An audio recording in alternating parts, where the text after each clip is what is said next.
So hello dear aspirant, welcome back to my another video. I hope कि आप बहुत अच्छा कर रहे होंगे, आपकी प्रिपरेशन ऑन द टॉप होगी और मेरी आशा है कि इस बार आप अपने माँ बाप और अपना सपना पूरा कर लोगे। आज का जो हमारा चैप्टर होने वाला है वो मौर्य पीरियड के ऊपर होने वाला है। इससे पहले मैंने आपसे बात करी थी मगध एम्पायर के ऊपर कि कैसे मगध एक पूरा एम्पायर बन चुका था और 323 बीसी में जब चाणक्य जी आते हैं धनानंद के दरबार में तो वो बेइज्जती करके भगा देता है और वहीं से वो प्रण ले लेते हैं कि मैं धनानंद को डिथ्रोन करूंगा।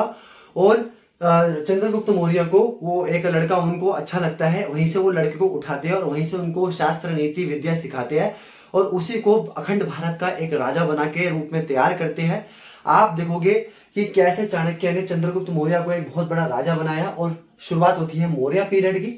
ठीक है, तो आज हम सीखने वाले हैं। इससे पहले मैं एक छोटी सी सीख आपको देना चाहूंगा, किसी भी जने को अंडर एस्टिमेट मत करना है अपनी लाइफ में। कैसे धनानंद इतना बड़ा राजा और एक ब्राह्मण जो कि उसको कुछ भी नहीं कर सकता था, बट उसने अंडर एस्टिमेट करा और क्या करा चाणक्य ने, आप सबको पता है, इतिहास को पता है कि एक चाणक्य ने, सिर्फ एक चाणक्य ने, एक ब्राह्मण ने अपनी कुशल नीति से राजा को तो डिथ्रोन करा ही करा और एक बच्चे को, जो कि एक सिर्फ बच्चा था, मामूली सा बच्चा था, उसको इतना अखंड भारत का राजा बना के रूप में तैयार कर दिया आपके सामने। तो किसी को भी यार अंडर एस्टिमेट करो, मेरा मानना ये है। तो मौर्य पीरियड की अगर हम बात करते हैं तो मौर्य पीरियड को पढ़ने से पहले अगर हम इतिहास को, किसी भी चीज को, अगर इतिहास को पढ़ने वाले हो तो उसके सोर्स का पता होना चाहिए कि भाई हम जो पढ़ने जा रहे हैं वो उसका सोर्स क्या है, क्या ये ऑथेंटिक सोर्स है भी या नहीं। तो सबसे पहले सोर्स से क्वेश्चन आ जाते हैं आपके, एग्जाम ओरिएंटेड है, दैट्स व्हाई मैं आपको करवा रहा हूँ।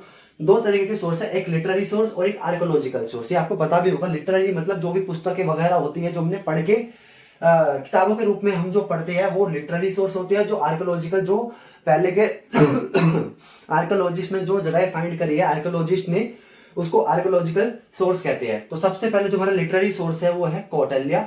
कौटिल्य आपको पता ही होगा, चाणक्य ने अपनी किताब लिख रही है अर्थशास्त्र, उसने अच्छे से वर्णन कर रखा है मौर्य पीरियड के बारे में।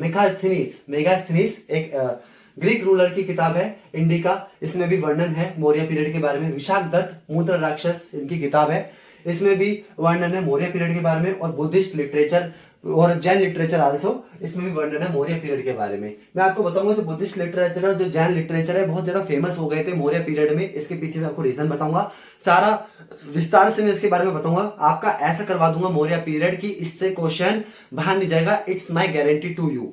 जितने भी मैंने अभी तक एग्जाम दिए, इतने सारे एग्जाम दिए, मेरा हिस्ट्री, पॉलिटी, ज्योग्राफी, बेसिकली थोड़ा बहुत बायोलॉजी, केमिस्ट्री में थोड़ा मैं फंस जाता हूँ, ऑनेस्टी के साथ बताऊं, और मेरा सब्जेक्ट भी नहीं है क्योंकि मेरा लव ही यही है। तो मैं गारंटी दे सकता हूं, आप मेरे साथ बस बने रहो, मेरी जितनी भी सीरीज चल रही है आप देखते रहो। प्लीज यार लाइक करो, सब्सक्राइब करो यार, आप लोग लाइक नहीं कर रहे, सब्सक्राइब नहीं कर रहे, और वीडियो पूरी देखो यार, आपके बहुत काम की है। आप मेरा ये मत देखो कि मैं ब्लैक बोर्ड पे पढ़ा रहा हूं, मैं बहुत वैल्यूबल इंफॉर्मेशन दे रहा हूं। प्लीज इस चैनल पे बने रहो यार, प्लीज एक बार आप देखो। आपको अगर नहीं समझ आता तो अनसब्सक्राइब करके आप कमेंट भी लिख सकते हो, बट आप पूरी वीडियो देखो यार। जो आर्कियोलॉजिकल सोर्स है वो अशोक एडिक्ट एंड इंस्क्रिप्शन, यानी कि अशोक के एडिक्ट मिले, इंस्क्रिप्शन मिले। अशोक को हम बहुत अच्छे से पढ़ने वाले हैं, ठीक है। Junagadh rock addicted and inscription, यानी कि जूनागढ़ की जो रॉक एडिक्ट इंस्क्रिप्शन मिली है रुद्रदामन के द्वारा, ये भी हम पढ़ने आर्कियोलॉजिकल सोर्स में भी मिला है। जो जूनागढ़ रॉक एडिक्ट इंस्क्रिप्शन है ये किसके द्वारा है? रुद्रदामन के द्वारा। अक्सर एसएससी आपसे क्वेश्चन पूछ लेता भाई जूनागढ़ रॉक किस राजा से रिलेटेड है, तो वो रुद्रदामन से रिलेटेड है। आप प्लीज इसको देख लेना। आगे हम पढ़ते हैं चंद्रगुप्त मौर्य के बारे में कि चंद्रगुप्त मौर्य आप एक बहुत महान राजा बन चुके हैं। चंद्रगुप्त मौर्य का पीरियड पढ़ेंगे, कैसे ये राइज करा, कैसे हुआ, मैंने आपको बता दिया। अंडर एस्टिमेट किसी को नहीं करना चाहिए अपनी लाइफ में। क्यों? क्योंकि भाई आप देख सकते हो इतिहास हमें सिखाता है, देखो इतिहास ने हमें यही सिखाया है, किसी को भी अंडर एस्टिमेट मत करो। ये हमें इतिहास ने सिखाया है कि अगर आपने, मतलब जितने बड़ा आप इतिहास बनाए, अंडर एस्टिमेट कराए, चाहे वो रावण ने राम जी को अंडर एस्टिमेट कराओ, चाहे वो दुर्योधन ने पांडवों को अंडर एस्टिमेट कराओ, तो ये इतिहास ने हमें सिखाया है। तो लाइफ में यार आप भी अंडर एस्टिमेट करो। जब आप अपने गवर्नमेंट जॉब का एग्जाम कर रहे हो तो प्लीज लीनियंट मत हो यार, मेरा मानना यही है, प्लीज लीनियंट मत हो। ऐसे सीजीएल में बहुत कम टाइम रह गया, पता नहीं है कि अक्टूबर में हो या सितंबर में हो। प्लीज लीनियंट मत हो कि अभी तो बहुत टाइम है, अभी तो हम कर लेंगे। अंडर एस्टिमेट मत करो। अगर अंडर एस्टिमेट करोगे, अगर आप इतिहास से नहीं सीख रहे, तो मैं आपको बता देता हूं, अगर आप किसी भी चीज को अंडर एस्टिमेट करोगे, अपने एग्जाम को अंडर एस्टिमेट करोगे, तो आपको फिल्म बना देगा, आपका इतिहास बना देगा। मैं आपको कह रहा हूं प्लीज एग्जाम को अंडर एस्टिमेट मत करो। अपने पूरे फोकस पे रहो और अपना पूरा शिद्दत से पढ़ाई करो। तो अब हम जो अखंड भारत का सबसे बड़ा जो राजा है चंद्रगुप्त मौर्य, उसके बारे में पढ़ने जा रहे हैं। बहुत इंटरेस्ट के साथ पढ़ेंगे और आप भी अपना इंटरेस्ट बना के रखना यार मेरे साथ। तो चंद्रगुप्त मौर्य है, इसका पहले टाइमलाइन देख लेते हैं। 322 बीसी से 298 बीसी में तक ये राजा रहे। सबसे पहले फैक्ट हम पढ़ेंगे, इसने क्या करा, डिथ्रोन करा धनानंद को with the help of Chanakya in 322 BC. मैंने आपको बताया था कि धनानंद ने बहुत ज्यादा अंडर एस्टिमेट कर दिया था, वहीं से क्या करा था, एक बच्चा उठाया था और डिथ्रोन करा धनानंद को चाणक्य की हेल्प से। Defeated Seleucus Nicator 305 BC. इसने क्या करा था, सेल्यूकस निकेटर को डिफीट करा था 305 बीसी में। अब ये सेल्यूकस निकेटर कौन था? जब ये अलेक्जेंडर था, जब अपने वापस घर लौट रहा था बेबीलोन, तो ये अपना क्या करा था, कमांडर जो चीफ है, ये सेल्यूकस निकेटर को बना के गया था। यार एक कमांडर तो बनता है ना यार, इतने बड़ा सेना का राजा था वो। तो सेल्यूकस निकेटर क्या करता है, युद्ध करता है चंद्रगुप्त मौर्य के साथ, और चंद्रगुप्त मौर्य बहुत गंदी पिटाई लगाता है। पिटाई लगाने से पहले क्या करता है, वो हाथी छोड़ देता है। अब सेल्यूकस निकेटर कहता है, अरे भाई ये तो मैंने कभी देखा ही नहीं। वो हाथी से इतना डर जाता है, इतना भयभीत हो जाता है, वो क्या करता है, रण छोड़ के ही भाग जाता है और हार जाता है। फिर एक ट्रीटी होती है इनके बीच में, ट्रीटी ऑफ 303 बीसी, जिसमें हेरत, कांधार, काबुल और बलूचिस्तान के बदले क्या करता है, वो 500 हाथी लेता है। कहता है कि यार ये चारों चीज ले लो आप, मुझे कोई इससे मतलब नहीं है, बस ये मुझे जो हाथी है ना, ये अजीब सा प्राणी है, मेरे को दे दो यार, ये बड़ा काम का लगा, मेरे मजेदार चीज है। तो 500 हाथी चंद्रगुप्त मौर्य भिजवाता है in favour of Herat, Kandahar, Kabul, Balochistan. और चारों राज्य से क्या निकलता है, चारों राज्य जो है इधर से सिल्क रूट निकलता है। मैंने आपको बताया सबसे बड़ा राजा वही है जिसके पास वेल्थ है, प्रोस्पेरस है, ठीक है। और अगर जिसके पास सिल्क रूट पे कब्जा है, हर एक राजा को देख लेना, जो बहुत बड़ा राजा रहा है उसका कहीं ना कहीं सिल्क रूट से लिंक रहा ही रहा है। क्यों? क्योंकि one of the last route था ये जहां से व्यापार होता था, और जो लास्ट रूट पे ही कर लेगा, कब्जा कर लेगा, तो डेफिनेटली वो बहुत ज्यादा वेल्थ हो जाएगी उसके पास।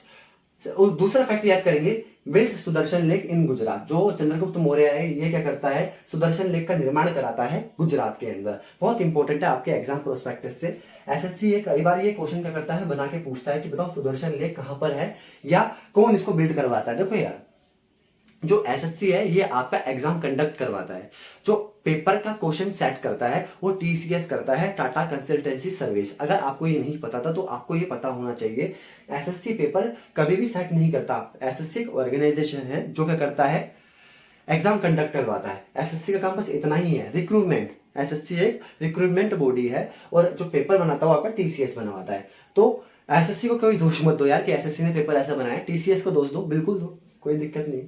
डाइड इन, अब क्या होता है, फाइनली जो चंद्रगुप्त मौर्य है 298 बीसी में इनकी डेथ होती है। डेथ से पहले थोड़े से हिस्ट्री पढ़ेंगे एक स्टोरी के साथ। होता क्या है, एक जो ओल्ड मैन है इनके दरबार में आता है और उनको बारे में चेतावनी देता है कि देख मैं तेरे को चेतावनी दे रहा हूं कि तेरे शासन में क्या आने वाला है, एक अकाल आने वाला है जिसमें बहुत ज्यादा लोग मरेंगे। चंद्रगुप्त मौर्य इन बातों को सीरियस नहीं लेता। अगेन मैंने बताया, power of the under estimate, मैंने आपको बताया, इसकी बात को सीरियस नहीं लेता। वो कहता है हाँ हाँ ठीक है, जो होगा देख लेंगे, अभी आप अपना काम करो, चलो ठीक है, ऐसे करके वो मतलब ऐसे नहीं बोलता, बट फिर भी मैं आपको बता रहा हूँ। तो ओल्ड पीपल चले जाता है। फिर फाइनली होता क्या है, जब ये अकाल आता है तो संभले नहीं संभलता और इतने ज्यादा लोग, इतने लाखों के मात्रा में जो लोग होते हैं वो मरते हैं।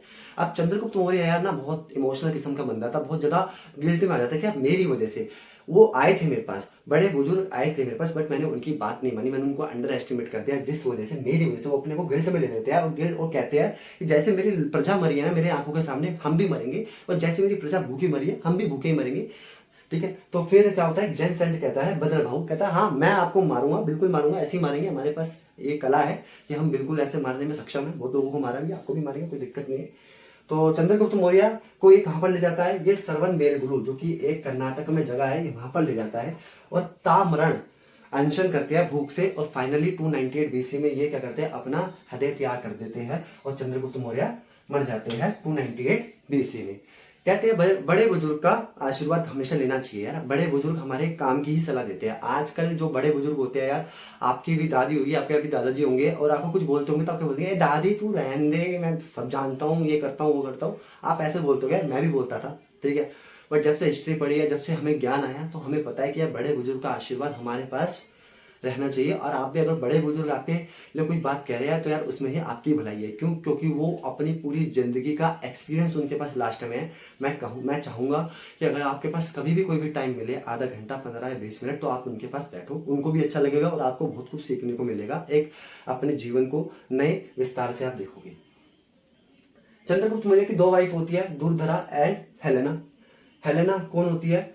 ये जो हमारे सेल्यूकस निकेटर है, इनकी बेटी होती है सेल्यूकस निकेटर। लास्ट में अपनी बेटी का भी हाथ चंद्रगुप्त मौर्य के हाथ में थामता है कि लो समझी जी, 500 हाथी तो आपने दिए, मैं आपको एक रक्षा करने के लिए एक चीज और दूंगा, मेरी बेटी का हाथ थामो और शादी करो। तो 2 वाइफ होती है, दुर्धरा और एक हेलेना। इसके बारे में हम आगे पढ़ेंगे कि नेक्स्ट जो हमारा रूलर है वो कौन होने वाला है। सो मैंने आपको पढ़ाया कि चंद्रगुप्त मौर्य की मृत्यु कैसे होती है। अपने गिल्ट में अपनी प्रजा के लिए क्या करते हैं, वो अपनी मृत्यु के घाट उतर जाते हैं। और यही एक किंग का कर्तव्य होता है। जैसे कि हमारे पिता हमारे लिए किंग ही है, हमारे लिए राजा है, हमारे लिए सब चीज़ करने के लिए, त्याग करने के लिए वो हमेशा तत्पर रहते हैं। तो हमारे पिता भी एक हमारे लिए किंग ही है। और उन्हीं किंग का आशीर्वाद है कि आज हम यहाँ हैं और आपको पढ़ा रहे हैं। और आपका भी, आप कहते हैं कि यार आपके लिए 100 मोटिवेशन चाहिए होता है यार, positive motivation, negative motivation. But मेरा ये मानना है कि अगर आप अपने पापा को काम करते हुए देख रहे हो, अगर आप मिडिल क्लास फैमिली से बिलोंग करते हो, बट अगर आप अपने माता पिता के आंखों में आप चेहरा मिला के देख रहे हो यार, तो डेफिनेटली इससे बड़ा मोटिवेशन कभी आपकी लाइफ में कुछ हो ही नहीं सकता। ये सब मोटिवेशन बेकार के ढकोसलेबाजी है, ठीक है। अगर आप अपने कर्तव्य को निभाना चाहते हो तो अपने माँ बाप का सपना पूरा करो, माँ बाप की आंखों में आंख डाल के देखो कि वो आपसे क्या चाहते हैं। आपका मोटिवेशन यार वहीं से आ जाएगा, मेरी गारंटी है। कोई मोटिवेशन की आपको जरूरत नहीं है। जब भी आपको लगे कि मैं नहीं कर पाऊंगा, जब भी आपको लगे कि मेरी जो विल पावर है वो कम हो रही है, मेरा पेशेंस लेवल कम हो रहा है, या नेगेटिव थॉट है, तो अपने माँ बाप के साथ एक पल के लिए बैठ जाना, उनसे अच्छी अच्छी बातें करना, वो सारा आपको मोटिवेशन मिल जाएगा। और यकीन मानिए अदर यूट्यूबर को आपको देखने की नीड भी नहीं पड़ेगी, क्योंकि माँ बाप वो हस्ती है जो मिटाई नहीं मिटती, ठीक है। बिंदुसार हम पढ़ने वाले हैं। इसका जो टाइमलाइन है 298 से लेकर 273 बीसी तक है। इनका जो टाइटल है अमृत्य घात, इनका टाइटल है, जिसका मतलब होता है स्लेयर ऑफ फोर्स, मतलब दुश्मनों का नाश। देख रहे हो यार कितना बड़ा टाइटल लेके बैठे हैं, अमृत्य घात। पेपर में आता है, बहुत इंपॉर्टेंट है, हल्के में मत लेना। और इसको भी अंडर एस्टिमेट करना, क्योंकि इतिहास गवाह है, जिन जिन लोगों ने अंडर एस्टिमेट करा है, जिन जिन लोगों को उन्होंने इतिहास पलटा है। तो प्लीज आप एसएससी को या कोई भी चीज को, क्वेश्चन को अंडर एस्टिमेट करना, वरना आपका ही इतिहास पलट देंगे। अगर एक बच्चा 1 नंबर से अगर फेल हो गया ना, और अगर वो क्वेश्चन उसको आता था, तो वो 1 साल पूरा गिल्ट में रहेगा। यकीन मानिएगा 1 साल पूरा गिल्ट में रहेगा कि अगर वो क्वेश्चन या वो कॉन्सेप्ट में पढ़ लेता तो डेफिनेटली आज मैं सक्सेस होता। खैर वो अलग बात है कि उनसे कभी सीख लेनी चाहिए, वो हम किसी और टॉपिक पर चर्चा करेंगे। तो ये फॉलोवर थे आजीवक सेट, एक सेंट हुआ करते थे आजीवक, उनके फॉलोवर हुआ करते थे। भाई साहब, भाई ने 16 मैरिज करी है, भाई साहब 16 मैरिज करी है और 102 पुत्र। देख रहे हो भाई की लेगेसी, युद्ध कर रहा है ये रात में, ठीक है। तो 16 मैरिज करी है और 102 पुत्र करे है युद्ध करके। अब जो 102 पुत्र है, इसमें से जो 100 या 101 पुत्र है वो बनते हैं अशोका। अशोका का जो संघर्ष है वो बचपन से ही दिख गया था। अशोका को हम बहुत डिटेल में पढ़ने वाले हैं, क्योंकि यकीन मानिए अशोका से बहुत क्वेश्चन फंसते हैं और फंसते रहेंगे जब तक आपका सूरज चांद रहेगा, जब तक अशोका का नाम रहेगा। तो अब हम अशोका को पढ़ेंगे। अशोका, सबसे पहले मैं आपको बता दूं, कितने भी महान राजा क्यों ना रहे, सिर्फ 2 जनों के ही आगे द ग्रेट लगा है, एक द ग्रेट अकबर और एक द ग्रेट अशोका। भाई ऐसे काम इन्होंने क्या करे थे जो इनके आगे ग्रेट लग गया। आप बस, मैंने आपको बताया इतिहास बहुत इजी है, आपको इसका कैरेक्टर समझना है, इसका कैरेक्टर समझना है तो ग्रेट अशोका को आप अपने आप ही समझ जाओगे, उसकी अचीवमेंट आप अपने आप ही समझ जाओगे। आप सबसे पहले ये करो कि भाई अशोका के आगे ग्रेट क्यों लगा, क्यों ग्रेट लगा भाई अशोका के आगे। तो चलो भाई अशोका को समझते हैं। अशोका का जीवन शुरू से ही संघर्ष में ही रहा है। जब ये पैदा हुआ था तो इसके 100 भाई से ज्यादा थे, ये 100 सन था भाई। सबसे इसके पापा पहले ही इतनी सल्तनत, इसके लिए योद्धा, एक से एक सेना बना के गए थे। 100 जनों की पूरी टुकड़ी होती है, सॉरी 1000 जनों की टुकड़ी होती है। तो इसके पापा पूरी एक सेना बना के गए थे। तो इसने क्या करा, पहले सेना को निपटाया कि भाई जब तक ये सेना जिंदा रहेगी, जब तक मैं कुछ नहीं राजा बन सकता। तो इन्होंने क्या करा, अपने 99 भाइयों को मारा राधा गुप्ता की हेल्प से। अब ये क्वेश्चन आपको तो कहीं भी नहीं मिलेगा, और ये एसएससी में आया हुआ है सीजीएल में कि भाई किसके हेल्प से जो ये अशोका है इतना बड़ा राजा बनता है और 99 भाई को ठिकाने लगाता है। तो राधा गुप्ता। अब राधा गुप्ता कौन था भाई? बिंदुसार का एक मिनिस्टर था, इसको सारी कहानी पता थी। तो राधा गुप्ता की हेल्प से क्या करता है, ये क्या करता है, अशोका सिंहासन पे बैठता है। 273 बीसी में इसका कोरोनेशन हो जाता है। हालांकि 269 बीसी में क्या होता है, इसका राज्याभिषेक होता है। ये 4 सालों में क्या करता है, ये युद्ध करता है। मैंने आपको बताया सेना से, जो उसके पापा सेना छोड़ के गए थे। ही expanded his empire Saudi Arabia, UAE, हबीबी। बताओ भाई, ये अपना किंगडम कहां तक ले गया? क्या बोलती? हबीबी, हबीबी तक ले गया। कुछ नहीं बोलती, अपनी पढ़ाई कर लो, यही बोलती हबीबी। अपना किंगडम कहां तक ले गया? सऊदी अरेबिया तक ले गया, ठीक है। फिर क्या करता है ये, ही फाउट कलिंग वॉर 261 बीसी। भाई साहब ये कलिंगा वॉर लड़ता है 261 बीसी में। अब कलिंगा वॉर क्या है, क्या नहीं है, आपको यहीं से इसके कैरेक्टर का जन्म मिलेगा। इसके यहीं से अभी तक आपने यहाँ तक क्या देखा इसके कैरेक्टर के बारे में, इसने अपने 99 भाइयों को निपटाया, ठीक है। जिससे पता चलता है कि क्रूर टाइप का एक राजा हुआ करता था, ठीक है। और कलिंग वॉर लड़ता है। अब कलिंग क्या है, इसके बारे में हम ध्यान से समझते हैं। अब देखो, कलिंग उड़ीसा का एक पुराना नाम है। उड़ीसा को पहले कलिंग के नाम से जानते थे। उड़ीसा में क्या होता है, एक पोर्ट होता है, वहां पर बहुत सारे पोर्ट लगे होते हैं। जितने भी सारे व्यापारी आते हैं अपने अपने पोर्ट पे, जहाज पे सारा सामान इधर का एक्सपोर्ट इंपोर्ट करते हैं बेसिकली। तो जितने भी सारे टैक्स देते हैं वो किसको देंगे यार? ऑब्वियसली अखंड भारत का राजा कौन है? अशोका। तो अशोका को क्या देंगे? टैक्स देंगे। सिंपल है, इतना क्लियर है।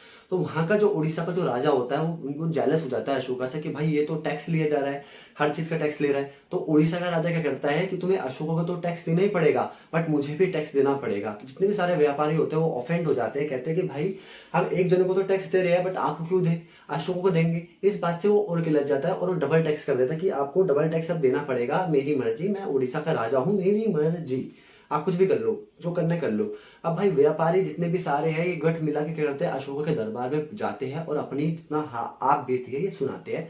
अशोका कहता है ठीक है बिल्कुल, हम प्यार से बात करने जाएंगे। तो जो अशोका, यार देखो सिंपल सी बात है, जो अशोका है इतना बड़ा अखंड भारत का राजा, हबीबी, हबीबी का भी राजा, यूएई तक का राजा।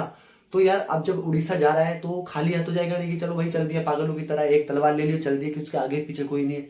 जब वो चलेगा तो क्या होगा भाई, अपनी पूरी सेना, अपनी पूरी मिलिट्री लेके चलेगा कि भाई रास्ते में अगर कोई भी 2 बात 4 बात होती है तो तलवार उधर से भी बोले, इधर से भी तलवार बोले, और वहीं या तो निपट जाए या तो निपटा दे। निपटने वाला तो था नहीं है, खैर निपटाने वालों में से ही था, ठीक है। तो जब ये उड़ीसा जा रहा होता है अपने ढेर सारे मिनिस्टर के साथ, तो क्या होता है भाई, वहां से उड़ीसा के राजा को ये लगता है, खबर आती है कि भाई जो अशोका है लड़ने आ रहा होता है। और उड़ीसा वाला भी, वो राजा भी तैयार कि चलो भाई मार देंगे, काट देंगे। उसमें दिमाग नहीं था कि उसको कि 2 मिनट बैठ के बात कर लेता है, सोच लेता। बस उसके मन में क्या था, पागलपन, फितूर था कि भाई मार देंगे काट देंगे। क्या होता है, वो सीधा जाके अशोका पे हमला कर देता है। अब अशोका यार इतने माइंड सेट से आता है, इतने गिफ्ट लेके आता है, इतने प्यार भरी के आता है कि प्यार से बात करेंगे, या क्या रखा है लड़ाई झगड़े में, तुम भी दोस्त हम भी दोस्त, दोनों मिल बांट के क्या करेंगे, राज करेंगे। बहुत प्यार से बात करने आता है। अब आप देखो, अगर आप किसी से बहुत प्यार से बात करने जा रहे हो और वो आते ही आप पे चांटा मारता है तो क्या होगा, आपका दिमाग खराब हो जाएगा। आपका जो दिमाग है उल्टा होने में सेकंड नहीं लगाएगा। तो वैसे ही जो अशोका होता है, अशोका कहता है अब हो गई दिमाग खराब, अब हो गई दिमाग की धई, जितने बंदे हैं ना सबकी फिल्म बना दो, सबका इतिहास बना दो कि भाई कलिंग वॉर क्या होती है, आज दिखा दो कलिंग वॉर क्या होती है। इतनी बुरी तरह पिटाई लगाते हैं जो कलिंगा, मतलब जो अशोका की सेना होती है, इतनी बुरी तरह बच्चे, जो उनकी वाइफ्स है सेनाओं की, किसी को भी नहीं छोड़ते, बूढ़े वगैरह सबको मारते हैं, बुरी तरह मारते हैं। और जब बहुत ज्यादा इस वॉर में इसका चंड चंड रुद्र देखने को मिला है इसका, ठीक है। इसको चंड अशोका के नाम से भी जानते हैं इसी वॉर से। क्यों? क्योंकि इसने इतना ज्यादा तबाही मचाई थी इस वॉर में, इतनी ज्यादा तबाही कि आप सोच नहीं सकते कि बुजुर्ग, बीवियां, किसी की औरतें, बहनें और बच्चों तक को भी इसने बहुत मौत के घाट लगा दिया था। फिर जब इसका गुस्सा शांत होता है तो चारों तरफ ही तबाही तबाही होती है, खून खून होता है। तो ये बैठ के देखता है कि यार ये मैंने क्या कर दिया, पल भर का गुस्सा मैंने क्या कर दिया, पल भर के गुस्से से मैंने बिल्कुल क्या कर दी, पूरी जगह से आग लगा दी और पूरा खत्म कर दिया। जिस वजह से क्या होता है, ये भी अगेन गिल्ट में आ जाता है कि ये मैंने बहुत गलत कर दिया, बहुत गलत कर दिया। और इस गिल्ट से अब मुक्त कौन करवाएगा, अब बुद्धिज्म तैयार रहता है कि हम मुक्त कराएंगे। हमारे लॉर्ड बुद्धा ने हमें सिखाया है कि कैसे किसी को गिल्ट से मुक्त करवाते हैं। तो क्या होता है, then he converted into Buddhism by Upagupta. Upagupta एक मिनिस्टर रहा है इनका बुद्धिज्म का। तो वो क्या करता है, इसको गिल्ट से मुक्त करवाता है और फिर क्या करता है, बुद्धिज्म क्या करता है, अपना लेता है अशोका। और इसका वर्णन कहाँ पर है, भाबरू बैरट रोक में इसका मेंशन है, ये बहुत इंपॉर्टेंट है कि इसका उल्लेख कहाँ पर है। यहाँ से अगर क्वेश्चन बने ना बने, बट यहाँ से जरूर क्वेश्चन बनता है, क्योंकि वो आपकी मेंटेलिटी के साथ खेलेंगे जो टीसीएस वाले हैं, ठीक है। और 13th रॉक में एडिक्ट मेंशन में कलिंगा वॉर का मेंशन किया गया है। अभी मैं आपको बताऊंगा ये 13 रॉक एडिक्ट क्या है। एडिक्ट बेसिकली जो जितने भी सारे पत्थर शिला वगैरह पे अपना नाम इंस्क्रिप्ट करवा देते हैं उनको एडिक्ट बोलते हैं बेसिकली। तो 13th रॉक एडिक्ट में क्या करता है, कलिंग वॉर का नाम मेंशन है। तो जब ये बुद्धिज्म को अपना लेता है तो इसको बहुत ज्यादा शांति मिलती है, मानसिक इसको बहुत ज्यादा शांति मिलती है। कहता है अब मैं बुद्धिज्म को बहुत ज्यादा प्रचार करूंगा। अब यहाँ से क्या होता है, ये बुद्धिज्म को इतना प्रचार करता है, इतना प्रचार करता है, पता नहीं कहाँ कहाँ फॉरेन में जाके क्या करता है, ये प्रचार करता है, इतना प्रचार करता है कि आप पूछो मत। तो वहीं से जो बुद्धिज्म होता है बहुत ज्यादा स्ट्रॉन्ग हो जाता है। चंद्रगुप्त मौर्य तो वैसे जैनिज्म को स्ट्रॉन्ग करके गया ही था, और जो अशोका होता है ये बुद्धिज्म को भी बहुत ज्यादा स्ट्रॉन्ग कर देता है। दैट्स व्हाई उस टाइम पे क्या होता है, जो बुद्धिज्म होती है, जो रिलीजियस में होकर बुद्धिज्म और जैनिज्म होती है वो बहुत ज्यादा पीक पे आ जाती है, और जो ब्राह्मण होते हैं वो बहुत नीचे आ जाते हैं। और जिस वजह से ब्राह्मण क्या करते हैं, इसका विरोध भी करते हैं। और आगे आप देखोगे जब मौर्य पीरियड का जब डिक्लाइन शुरू होगा तो उसमें सबसे बड़ा हाथ ब्राह्मण को होगा। सिंपल सी बात है, हिस्ट्री को आपको समझना है ना कि रटना है, ठीक। तो अब हम पढ़ेंगे इसके रॉक एडिक्ट कि भाई कैसे क्या करता है, प्रचार करता है, कैसे एडवर्टीजमेंट लाने वाला भी अशोक है। ये इसको पता है कि एडवर्टीजमेंट कैसे करते हैं। अब ये एडवर्टीजमेंट के माध्यम से क्या करेगा, ये अलग अलग बुद्धिज्म का प्रचार करेगा, अलग अलग जाके वो हम देखेंगे। एक जो एसएससी का फेवरेट टॉपिक है, इंपॉर्टेंट टॉपिक है, एक्चुअली जो एसएससी पूछ लेता है कि भाई राजा अशोका का नाम किन किन एडिक्ट में मिलता है, जहां पर जो नाम अशोका है। वैसे तो अशोका के बहुत सारे नाम है, बट किन किन एडिक्ट में जो राजा का नाम अशोका दिया गया है। तो जो अशोका है इसका नाम कहां पर पड़ता है, मास्की माइनर रॉक एडिक्ट में इसका उल्लेख है। राजा अशोका का नाम कहां पर है, नित्तोर माइनर रॉक एडिक्ट में। राजा देवम प्रिय का नाम है उदयगोलम माइनर रॉक एडिक्ट में इसका उल्लेख है। अशोका मौर्य का कहां पर है, रुद्रदामन जूनागढ़ रॉक एडिक्ट में इसका उल्लेख है। अशोक वर्धन का कहां पर है, फ्रांस में। सॉरी गाइस यार, इसकी मेरे पास शॉर्ट ट्रिक नहीं है, ये आपको ऐसे लर्न करना पड़ेगा। मैंने बस इतना जो जैसे मैंने लर्न करा है वो मैं आपको बता देता हूँ कि जो अशोक है वो इतना बड़ा मास्क लगा के रखता था। तो मैंने कहा कि जो अशोक है वो मास्क लगा के रखता था, तो इसलिए क्या हो गया, मास्क की माइनर रॉक एडिक्ट। आपने देखा भी होगा जो अशोक है वो यहाँ तक का नाक तक के ऐसे मुकुट पहनता था, तो वही मास्क में बोलता हूँ उसको। तो जो अशोक है वो मास्क लगा के रखता था, तो इसलिए अशोक मास्क की माइनर रॉक एडिक्ट में हो गया। जो राजा अशोक है नेतुर, ये आपको करना पड़ेगा यार। जो राजा देवम प्रिय है इसका हो गया उदय गोलम, मतलब इस गोल अर्थ पे उसका क्या हो गया, उदय हुआ। तो मैंने ऐसे पढ़ा है कि जो देवम प्रिय है, मतलब जो राजा का जो देवम प्रिय है, मतलब राजा जो अशोक है वो देवम का भी प्रिय है, मतलब भगवानों को भी प्रिय है। और इस गोल अर्थ पे उसका क्या हो गया, उदय हो गया। मैंने ऐसा ट्रिक करा है, आई नो बेहुदा ट्रिक है, और ट्रिक बेहुदा ही होती है, तभी आपको उसको ज्यादा दिन तक समझ सकते हो और रट सकते हो। तो अशोका मौर्य क्या हो गया, ये मैंने आपको ऐसे लर्न करा है। जो अशोका मौर्य है वो रुद्रदामन जूनागढ़ रोक में इसका उल्लेख है, क्योंकि मैंने पढ़ाया था कि जो मौर्य पीरियड का उल्लेख कहाँ पर मिलता है, जो मैंने आपको आर्कोलॉजिकल सोर्स बताया था उसमें रुद्रदामन की जूनागढ़ रॉक इंस्क्रिप्शन में भी मिलता है। तो वही अशोक मौर्य यहाँ पर लिखा है, तो मैंने इसको ऐसे कनेक्ट कर रखा है। और अशोक वर्धन, बहुत सारे जितने भी बड़े बड़े राजाओं के नाम लिए हैं, जैसे कि हर्षवर्धन, बड़े बड़े वर्धन है, वो उनका पुराणों में जिक्र मिलता है। तो इसलिए अशोका वर्धन का भी नाम क्या हो गया, मतलब कहाँ पर इसका एडिक्ट, पुराण में है। मैंने ऐसे लर्न करा है। अब आप देख लो कि अपनी शॉर्ट ट्रिक कैसे बनानी है। जैसे मैंने किया मैंने आपको बता दिया, बने रहिए चैनल पे। इसके बाद में आपको ढेर सारी इंस्क्रिप्शन और एडिक्ट्स पढ़ाने वाला हूँ। के बारे में बात करी, थोड़े बहुत और फैक्ट्स इसके रह गए हैं वो और पढ़ते हैं। तो पहला ऐसा किंग था जिसने एडवर्टीजमेंट का सहारा लिया, क्यों, बुद्धिज्म को स्प्रेड करने के लिए। अब ये बुद्धिज्म स्प्रेड कर क्यों रहा था, मैंने आपको बताया कि ये इसलिए स्प्रेड कर रहा था बुद्धिज्म कि ये गिल्ट में था और बहुत ज्यादा चाहता था कि ये बुद्धिज्म स्प्रेड करे ताकि इसको स्वर्ग मिल जाए। जो इसने चंड अशोक का प्रदर्शन किया था कलिंग वॉर में, इसको स्वर्ग मिल जाए। दैट्स वाई ये धम्मा पॉलिसी का क्या करता है, स्प्रेड करता है, एडवर्टीजमेंट करता है। अब धम्मा की पॉलिसी क्या थी, धम्मा की पॉलिसी ये थी कि बड़े बड़े रॉक पे, केव पे, पिलर पे क्या करो, अच्छी अच्छी बातें लिख दो और उसको एडवर्टीजमेंट करो। लाइक बड़े बड़े पत्थर है उस पर जाके अच्छी अच्छी बातें लिख दी ताकि जो सोशल ऑर्डर है वो बना रहे, जो इसने गलती करी थी और कोई गलती ना कर पाए। अगर राजा ये सब चीज लिखवाएगा तो डेफिनेटली प्रजा तो ये सब चीज करेगी ना, फॉलो उसको करेगी। तो दैट्स वाई इसने एडवर्टीजमेंट की पॉलिसी करी। इसलिए मैंने आपको शुरुआत में ही बता दिया था कि अगर आपको किसी भी किंग के बारे में पढ़ना है तो उसके कैरेक्टर के बारे में पढ़ना पड़ेगा। शुरुआत में क्या था, चंड अशोका था। आप देखो कितने बढ़िया बढ़िया काम कर रहा है, धम्मा की पॉलिसी को स्प्रेड कर रहा है, बुद्धिज्म को प्रचार कर रहा है, भगवानों को मान रहा है। सब चीज कर रहा है, सब चीज कर रहा है। डेट्स वाई इसका नाम क्या करा, ग्रेट अशोका। जो इंसान अपनी गलती से सीख लेता है वो डेफिनेटली बहुत कुछ अचीव करता है अपनी लाइफ में। एसएससी भी एक एग्जाम है, अगर आपका एग्जाम नहीं निकल रहा तो आप अपनी गलतियों को देखिए कि मैं क्या गलती कर रहा हूँ या मैं क्या गलती कर रही हूँ जिस वजह से और कोई बच्चा एग्जाम निकाल रहा है, आप नहीं निकाल रहे। और अगर डेफिनेटली आपने उस गलती पे विचार करा और आपने उसको अटेन करा और रिजल्ट अच्छा लाने के लिए प्रयत्न करा तो आपके आगे भी ग्रेट लग जाएगा और आपके आगे भी जीएसटी इंस्पेक्टर का टैग लग जाएगा, यकीन मानिए। तो वही मैंने आपको बताया कि इसने धम्मा की पॉलिसी करी। धम्मा की पॉलिसी मैंने बता दी, एडवर्टीजमेंट का एक जरिया था और एक पॉलिसी थी जिसमें सोशल ऑर्डर बनाने के लिए अच्छी अच्छी बातें शिलाओं पे लिख दिया करते थे। तो 14 रॉक एडिक्ट, यानी कि इसने 14 बड़े बड़े शिलाओं पे, पत्थरों पे क्या करा, एडिक्ट छपवाए। एक 7 पिलर एडिक्ट करवाए और 3 केव एडिक्ट करवाई। ठीक है, तो ये आपको याद रखना है, क्रोनोलॉजिकल ऑर्डर में ही आपको याद रखना है। अब एडिक्ट की लैंग्वेज क्या थी, मैंने आपको बताया ना कि इसने एडवर्टीजमेंट का बहुत अच्छा सहारा लिया था यार, बहुत माइंडेड राजा था। इसने हर एक एडिक्ट की लैंग्वेज भी तय कर दी कि अगर मैं ग्रीक में लिखवाऊंगा तो ग्रीक लोग पढ़ेंगे, अगर मैं किसी जने के एरिया में लिखवा रहा हूँ, ये बेसिकली शिलाओं के नाम लिखवा रहा हूँ, अच्छी अच्छी बातें लिखवा रहा हूँ, और अगर मैं सब जगह हिंदी में या प्रकृति लैंग्वेज चलती थी उस टाइम पे, सब जगह अगर इसमें लिखवा दूंगा तो होगा क्या, कुछ लोग समझ पाएंगे, कुछ लोग नहीं समझ पाएंगे।